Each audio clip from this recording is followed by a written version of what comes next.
Today, we're cracking open a book that's nearly 2,000 years old. But here's the thing, it was never meant to be a book at all.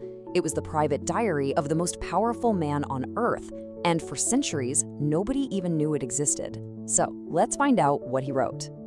So you gotta ask yourself, how did this man, the Emperor of Rome, handle the crushing weight of his world? This isn't just some abstract philosophy. We're talking about a leader facing a perfect storm of crises that honestly would break just about anyone. To really get this book, you have to understand the man's world, okay?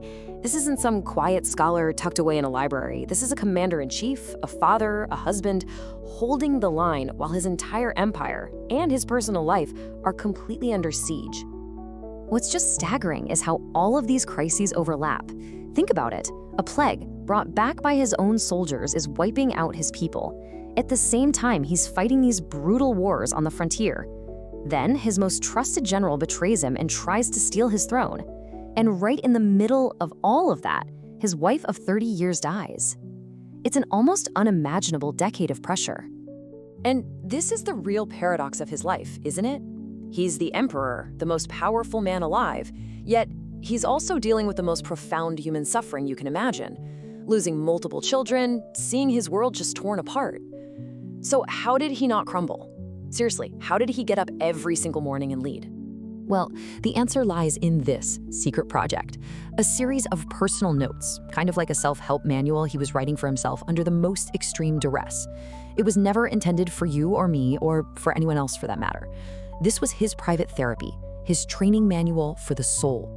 He wrote it in Greek, which was the language of philosophy, not the official Latin of Rome. And the original title was just this, Ta pros e avton. So what in the world does that mean? It translates literally to himself, and that just perfectly captures what this book really is. This wasn't for publication, it was a conversation. It was Marcus Aurelius talking to himself, coaching himself through pain, frustration, and grief, with absolutely no one else listening in.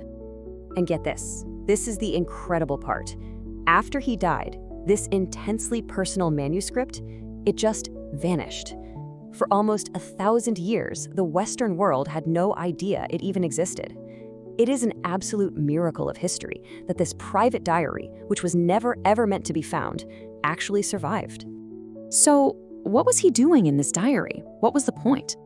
Well, as you read the pages, you realize he was laser-focused on one main goal: constructing a mental fortress, an inner citadel that external events, no matter how catastrophic, simply could not breach. He called the core of this fortress the inner self, or in the original Greek, to hegemonikon. This is the part of you that interprets the world, right? It's the part that decides what things mean. And he believed that this part, your mind's governing faculty, could remain totally free no matter what chaos was unfolding outside. He really put it best himself. He said the mind itself is the fortress. If you can keep it clear of irrational emotions like fear and anger, then you are, in his view, unconquerable. Nothing can truly get to you. I absolutely love this metaphor. He's saying, look, don't try to stop the waves of crisis. You can't. Just be the rock. Stand firm, let the chaos crash against you, and eventually it will pass. Your stability is internal. It doesn't depend on the ocean being calm. Okay, so that's the goal. Build this inner fortress. But how did he actually do it? I mean, what were the practical steps? Well, his diary is basically packed with specific mental exercises and tools he used every single day to build and maintain that inner citadel. Okay, check out his morning routine. It's this kind of negative visualization. He didn't wake up and just hope for the best. He actively prepared for the worst. By anticipating the annoying, ungrateful, and difficult people he was definitely going to meet, he armed himself with patience and perspective before he even got out of bed. You see, his character wasn't something he was just born with. He built it piece by piece. He saw virtue not as something you just have, but as a set of skills you learn from others.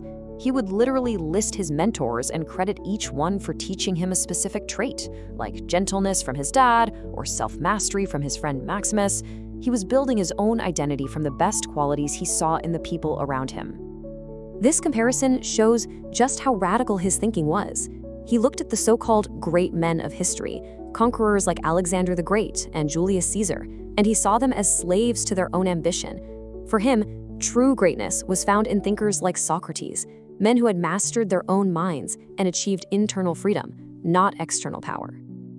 So why? Why does this 2,000-year-old diary, this collection of private notes, still speak to us so powerfully today? I mean, why is it still a bestseller after 2 millennia? I really think this is why. Its power isn't in some dense, abstract philosophy, it's in its raw, unfiltered sincerity. When we read it, we're basically eavesdropping on a great soul struggling with the exact same things we all struggle with: frustration, grief, and just trying to find some meaning. As one scholar put it, it's the most human of all books. The poet Matthew Arnold really nailed its appeal. This book is like a companion for anyone who is just trying to live a good life, to be a better person, especially when the world feels chaotic and difficult. It's a guide for what he calls the upward striving. At the end of the day, this is the book's effect on you. It reminds you of your duty, it calls you out when you're being weak or petty, and it challenges your complaints. It's this timeless source of strength, a dose of ancient wisdom that honestly feels like it could have been written this morning. And so we end with the emperor's own answer to the ultimate question. In a world of total chaos, what can possibly guide us? Not fame, not power, not wealth. For Marcus Aurelius, there was only one reliable guide, one true north: philosophy, the love of wisdom and the lifelong work of building that inner citadel.